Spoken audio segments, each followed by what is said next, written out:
Imagine strolling through the Roman Forum, the heart of an ancient empire. The year is 50 BC. You reach into your toga to pay for a loaf of bread and some olives. What do you pull out? Not a credit card, but a handful of metal discs. These are Roman coins, some of the first truly global currencies. The story of Italian money begins right here. The earliest Roman coins were heavy, cast bronze pieces called. They were basically just lumps of metal. But soon, the Romans got sophisticated. They started stamping images onto silver coins called. This was a game changer. Suddenly, money wasn't just for buying things. It was a way to spread a message across a vast and diverse empire. Making these coins was a tough, hands-on job. Think of a blacksmith's workshop, but for money.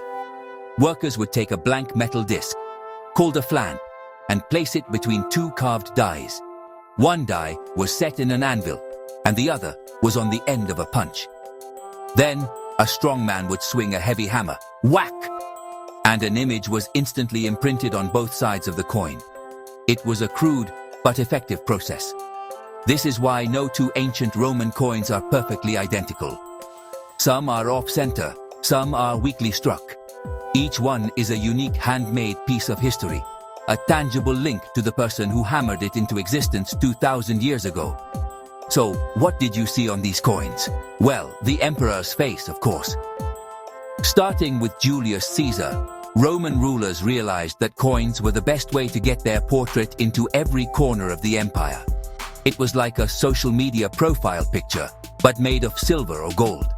On the other side of the coin, you might find an image of a goddess like Libertas, liberty, or a scene celebrating a great military victory. These coins were pocket-sized propaganda.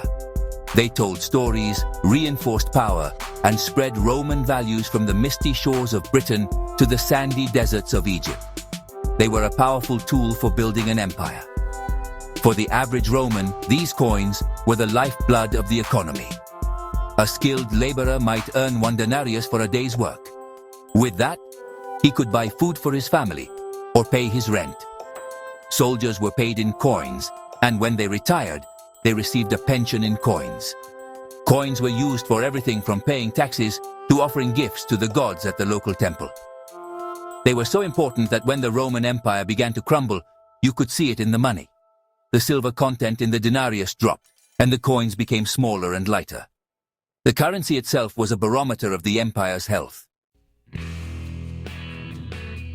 After the fall of Rome, Italy's story became a mosaic of different powers. The peninsula broke apart into a collection of powerful city-states, like Venice, Florence, and Genoa.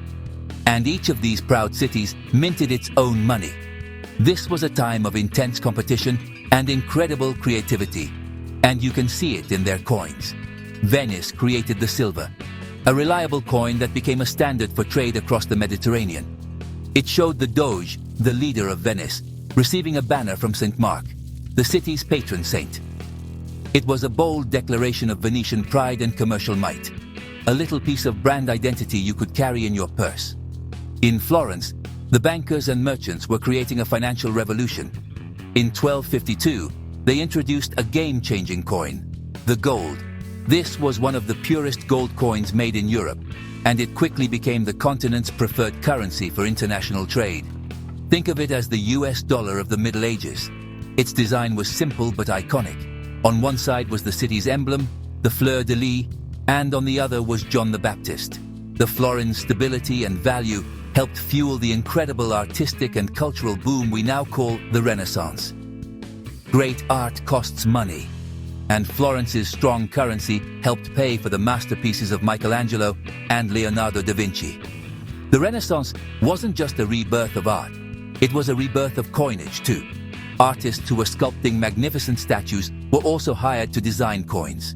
The lumpy, functional coins of the Middle Ages gave way to miniature works of art. Rulers wanted their portraits on coins to look realistic and powerful, just like the portraits being painted on canvas. These coins became a symbol of a ruler's humanistic ideals, their wealth, and their refined taste. Holding a Renaissance coin is like holding a tiny sculpture. You can feel the new emphasis on individual achievement and artistic beauty that defined this incredible era.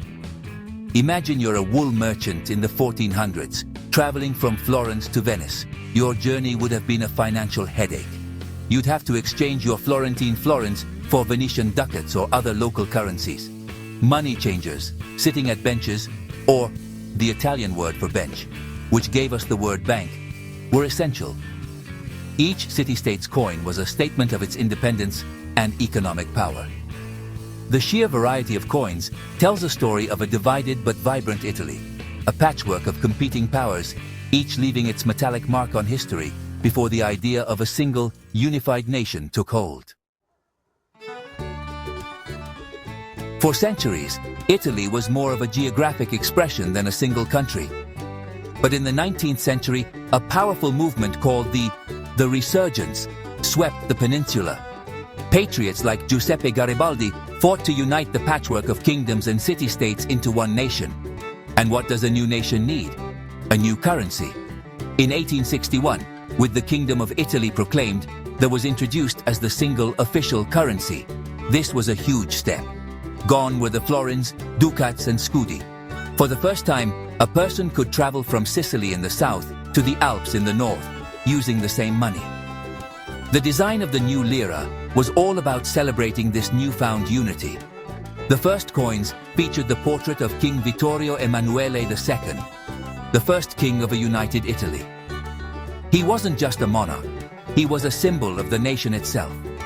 His face, complete with its magnificent mustache, was on every coin, reminding everyone that they were no longer just Venetians, Romans, or Neapolitans. They were Italians. On the reverse side, you'd find the coat of arms of the Royal House of Savoy. The lira was more than just money. It was a daily reminder of national identity, a tool for forging a single people out of many. As Italy moved through the 20th century, its coins told the story of its triumphs and struggles. After World War II, Italy abolished the monarchy and became a republic. The coins changed too. The king's face was replaced with symbols of the new democratic nation.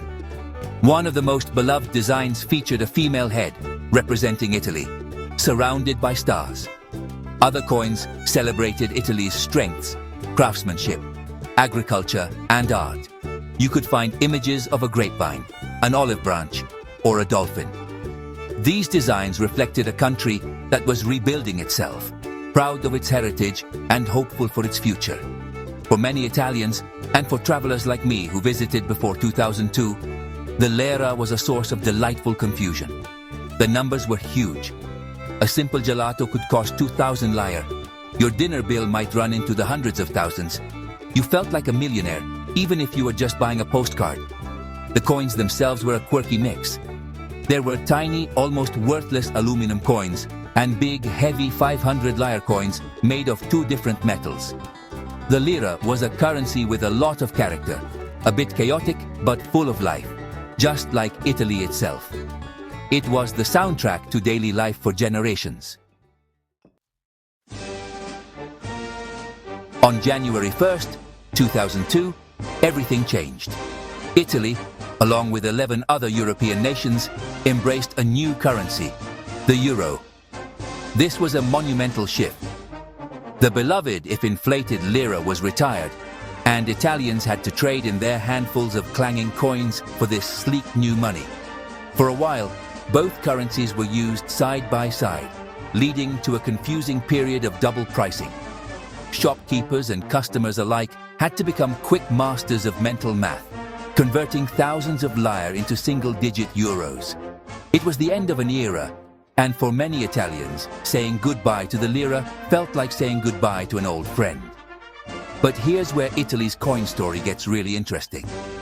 While the euro banknotes are the same across all participating countries, the coins are different. Each country gets to design the national side of its euro coins. This was a fantastic opportunity for Italy to showcase its cultural identity to the rest of Europe.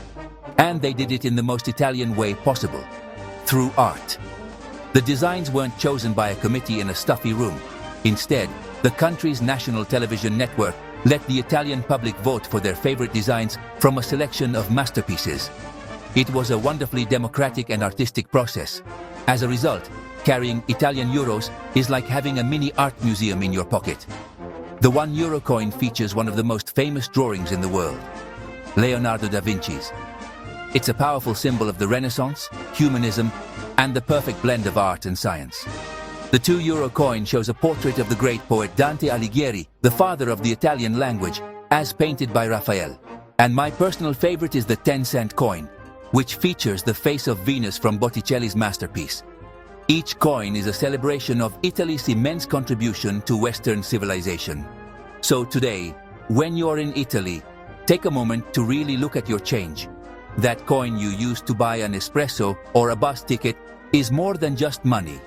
It's a direct link in a chain that stretches back over 2 millennia, from the emperors of ancient Rome, through the bankers of Florence, to the kings of a united Italy. Italian coins have always been more than just currency. They've been storytellers, works of art, and declarations of identity. They connect the glories of the past with the vibrant life of the present. And that's a richness you can't measure in euros or lire. It's a connection you can feel right in the palm of your hand.